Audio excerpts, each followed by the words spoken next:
報咗好多數據，咁啲數據都幾混亂啦。咁啊，新年救濟金嗰邊出咗幾個，咁啊都有好壞參半啦。咁但係當然市場最矚目就係留意翻就係話嗰個嘅非農數據啦，同埋失業率。咁啊，非農數據嗰度咧都係啦，都幾驚人啦。咁啊，一方面就係8月嗰度咧大幅向下修正-4K 啦。咁但係新公布嘅9月份咧嗰個數字咧就去到119000，咁啊大幅增加。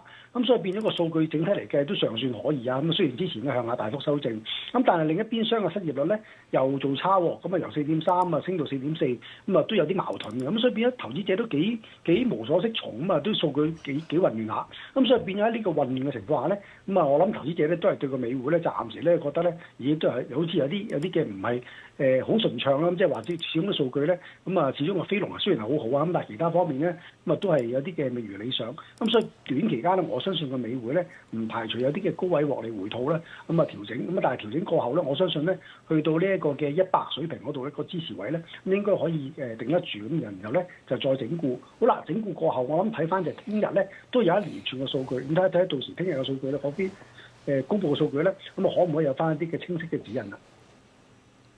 另外，沃爾瑪就計劃轉去納斯達克交易所度上市。Jasper， 你覺得係咩原因咧？咁樣對公司又有咩好處啊？因為始終道指嗰邊咧，呢一個紐交所嗰邊咧，其實個認受性一路咧都係被分薄咗啦、薄弱咗啦。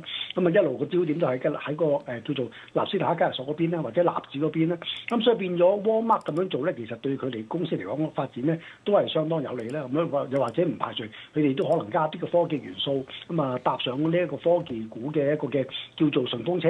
咁啊我諗相信對個股價方面咧，又或者調翻轉講，咁啊對納指嗰邊咧都有一啲幫助，因為始終Walmart咧係一個零售股嘅班霸咧，亦都唔排除有其他嘅喺道指裏邊一啲嘅重磅嘅一啲嘅股份咧，都效法佢咁啊，都轉埋去納指嗰邊上市嘅話咧，咁啊對納指嘅後市嚟講咧，咁都一定有一個好大嘅幫助。